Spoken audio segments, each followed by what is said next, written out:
Hello, welcome to today's video. Today we're going to talk about a book called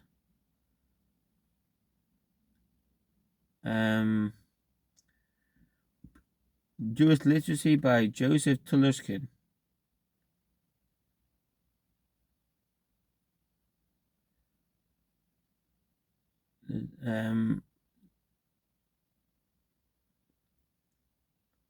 We now shift our focus of a profoundly different yet equally foundational text of Zohar, the Book of Splendor. This work is not a simple guide, it's a cornerstone of Jewish mystical thought known as Kabbalah. The Zohar is a massive, complex, and deliberately cryptic collection of texts, primarily written in Aramaic. Its influence on Jewish theology, prayer, and popular culture cannot be overstated. Today, we'll examine its claimed authorship, its true emergence, and its enduring role in Western spirituality. The Zohar is a text surrounded by an intentional layer of mystery regarding its origins. Claimed authorship. The work purports to be the teachings of the second generation sage Rabbi Shimon bar Yochai, a central figure in the Mishnah. The narrative suggests that after the destruction of the Second Temple, Rabbi Shimon and his son Elazar hid in a cave for 13 years. There they received the divine revelation of the secrets of the Torah, which were later recorded by his students. This claim endows the Zohar with a sense of primordial, almost biblical authority, historical authorship, and emergence. However, academic scholarship overwhelmingly attributes the Zohar to Palestinian Jewish mystic Moses de Leon in the late 13th century, circa 1280 to 1305. De Leon compiled and wrote the majority of the text, claiming to merely be transmitting the ancient work of Rabbi Shimon. The power of Pugria, I don't know how to say that. This strategic use of a false ancient attribution known as was a crucial to Zohar's success.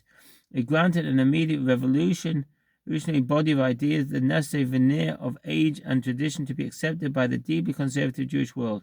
This concealment allowed new radical theological ideas to be presented as the original hidden truth of the Torah.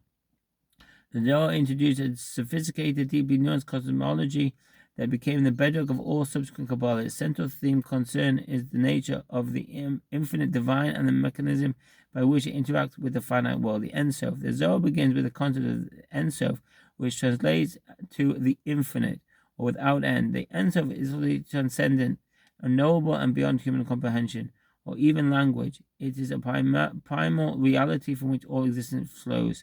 The Ten Sefirot. The work introduces the doctrine of the Ten Sefirot, the 10 emanations or attributes.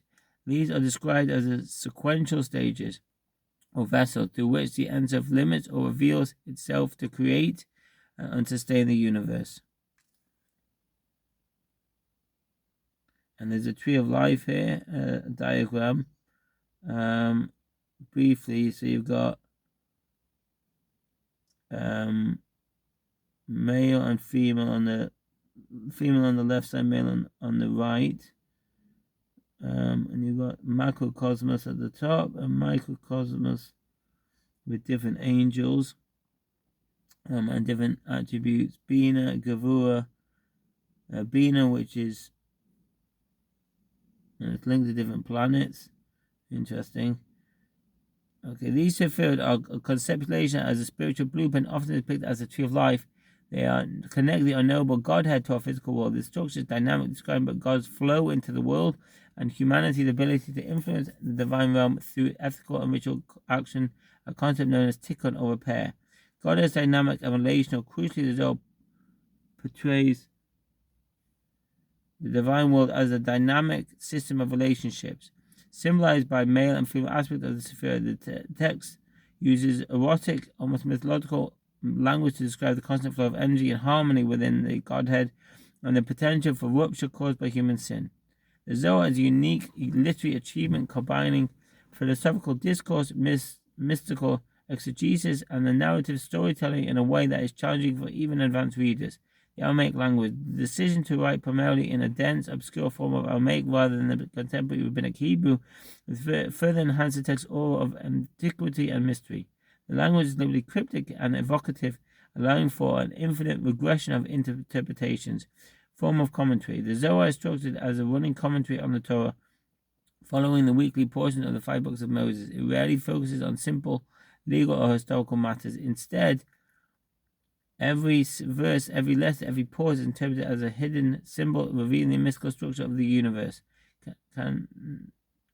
canonical acceptance. Initially, Zohar was met by controversy. Yet by the 16th century, the great Kabbalistic senses in Safad Israel on the figures like Isaac Zoria embraced it fully. It became one of the three foundational Jewish texts alongside the Tanakh, the Hebrew Bible, and the Talmud, profoundly influencing the code of Jewish law and the liturgy of subsequent generations. Its teaching formed the basis of the later rise of Hasidim. The influence of the Zohar and its Kabbalistic system extends far beyond the Jewish religious sphere. Impact of Jewish practice within Judaism, Zohar inspired a new emphasis on personal piety, meditation, and mystical meaning of ritual, transforming simple commandments into powerful cosmic acts of repair. The Friday night Kabbalistic service, the Chododi, is one of its most famous liturgical contributions. Influence on Western esotericism since the Renaissance, the Zohar and the Tree of Life diagram have been adopted, adapted, and reinterpreted by countless non-Jewish mystical traditions, esoteric orders, and philosophical movements. The Kabbalistic Tree of Life, for instance, became a central tool in Hermetism, Western occultism, and even modern psychology. The Zohar today the Zohar is studied not only by religious scholars, but also by popular groups and institutions focused on personal spiritual growth. It remains an endlessly debated and endlessly influential text, a testament to its initial ambition to reveal the hidden truth of the universe. And now go into an expert analysis of Joseph Telushkin's Jewish literacy. Executive summary: a foundational guide to modern Jewish identity. Jewish literacy: the most important thing to know about the Jewish religion, its people, and its history, authored by Rabbi Joseph Telushkin, is a landmark work of modern Jewish education. The report presented here posits that the book is not merely a reference volume, but a crucial and enduring response to a contemporary crisis of Jewish cultural and religious knowledge. By employing a unique encyclopedic yet narrative form, Telushkin created an accessible, comprehensive, and essential entry point to Judaism for a wide audience, including Jews, non-Jews, and prospective converts. The core findings of this analysis reveal several key attributes of the work and its author. Rabbi Telushkin is an influential figure whose professional and academic credentials provide a robust foundation for his work, while his personal history as an activist infused his writing with a powerful, though sometimes criticized, passion. The book itself is a monumental achievement, containing over 350 short digestible chapters that collectively form a cohesive narrative of Jewish life, history, and belief. While universally praised for its clarity, educational value, and engaging style, the text has also drawn critical attention for its underlying political and religious biases. Ultimately, Jewish literacy remains a seminal foundational text decades after its initial publication, serving as a vital tool for those seeking to engage with Jewish heritage and providing a framework for deeper, more meaningful study. The author voice by Joseph Telushkin's pedigree and persona. Academic and professional credentials. The authority and broad appeal of Jewish literacy are intrinsically linked to the distinguished background of its author, Rabbi Joseph Telushkin, a prolific American rabbi, lecturer, and best-selling author. Telushkin has penned more than 15 books on Jewish topics, with his work being widely read and influential. His academic pedigree is extensive. Having received his ordination from Yeshiva University and a PhD in Jewish studies from Columbia University, his combination of traditional religious training and modern academic scholarship grants him a unique position to interpret and present Jewish thought to a diverse readership. Beyond his written contributions, Telushkin has held prominent positions within the Jewish community, including serving as the spiritual leader for the Los Angeles Synagogue for the Performing Arts and holding roles at the National Jewish Center for Learning and Leadership and the Jewish Book Council. His influence is further underscored by his consistent inclusion on the Newsweek's annual list of the 50 most influential rabbis in America since 1997, and his recognition by Time magazine as one of the 50 best speakers in the United States. These credentials collectively establish him not just as a writer, but as a leading voice and scholar in contemporary Judaism. Fusion of academic and storytelling styles. Telushkin's distinctive writing style is a key factor in the book's widespread success. Viewers consistently praise his prose as simple and elegant, noting his ability to deliver a vast quantity of information with little wasted verbiage. This conciseness is paired with an engaging and informative style that transcends the typical academic or religious textbook. The author is described as having an academic's grasp of the facts and a storyteller's gift for the personal and historical anecdote, which allows him to transform what could be a dry recitation of data into compelling and accessible narrative.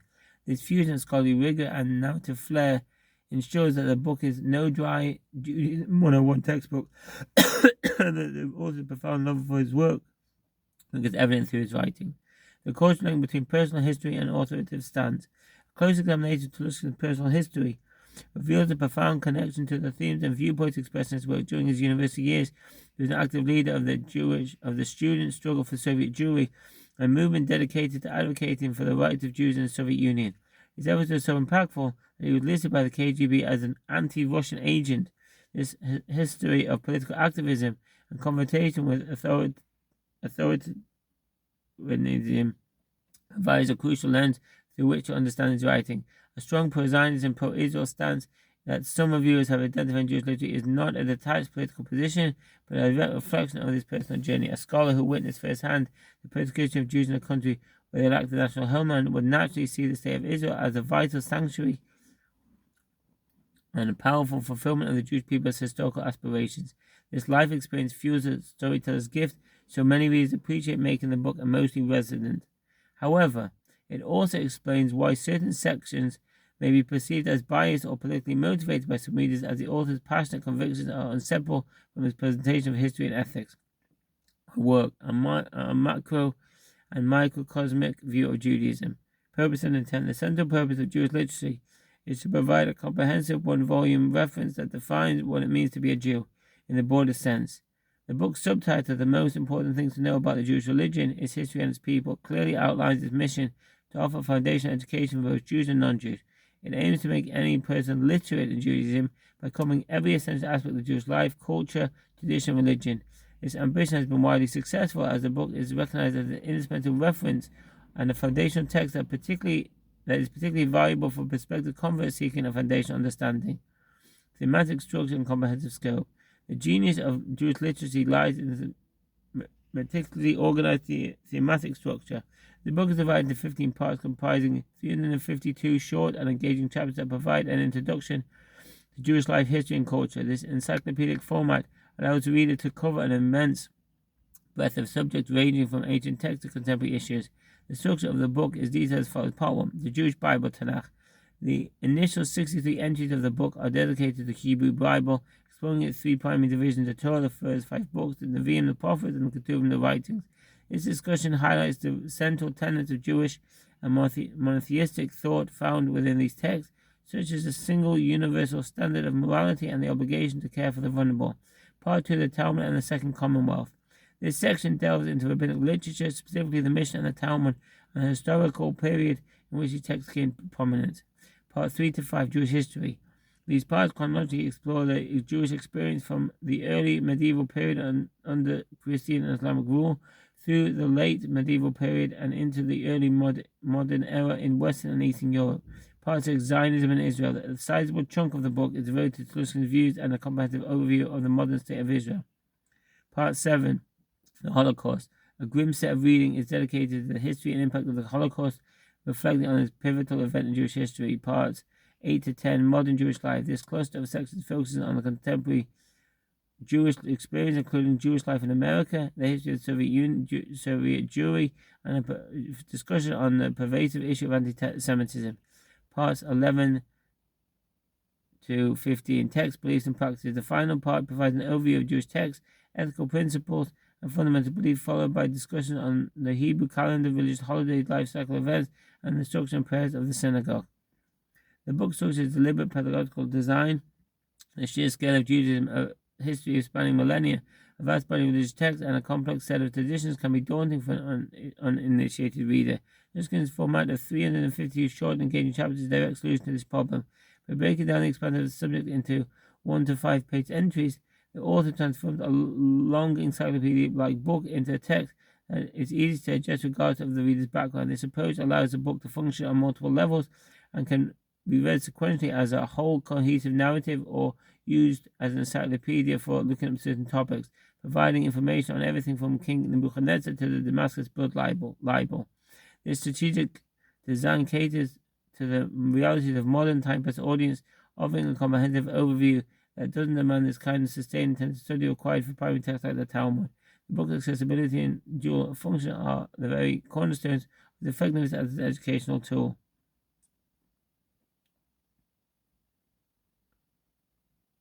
Jewish literature has been met with widespread and enduring acclaim from its broad range of readers. It is consistently lauded as a must-have for anyone looking for a general introduction or reference to Judaism. This book is celebrated as an invaluable reference of a foundational text and an ideal introduction into the fundamentals of Judaism for both Jews and non-Jews. Reviewers emphasize its thoroughness and educational nature, noting it successfully makes a complex subject understandable and engaging. The book's accessibility is highlighted as a major strength and making a particularly useful resource for individuals considering conversion to Judaism. The ability to function as both a collective of individual encyclopedic entries and a whole cohesive narrative is praised as a unique and effective feature. Despite its widespread acclaim, Jewish literature has not been immune to critical review. The author's approach is noted to stem from fairly conservative in the context of Judaism mindset.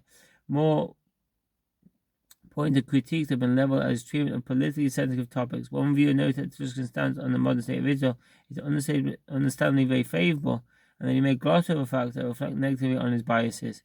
A specific review on Goodreads points to an extremely annoying tendency to read Zionism into potentially any part of Jewish history, and mentions instances of what is perceived as distracting and persistent Islamophobia.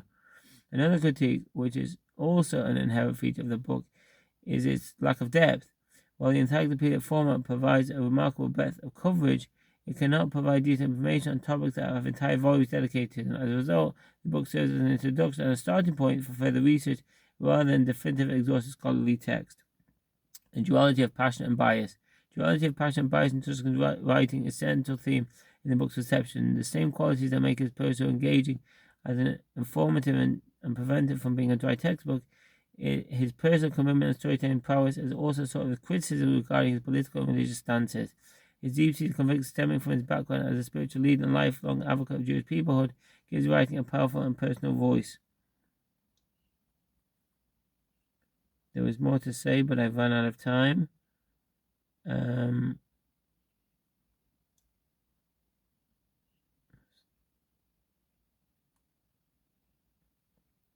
Yeah, there's a few more critiques, but I'm going to end there. Thanks for listening and all the best. Bye.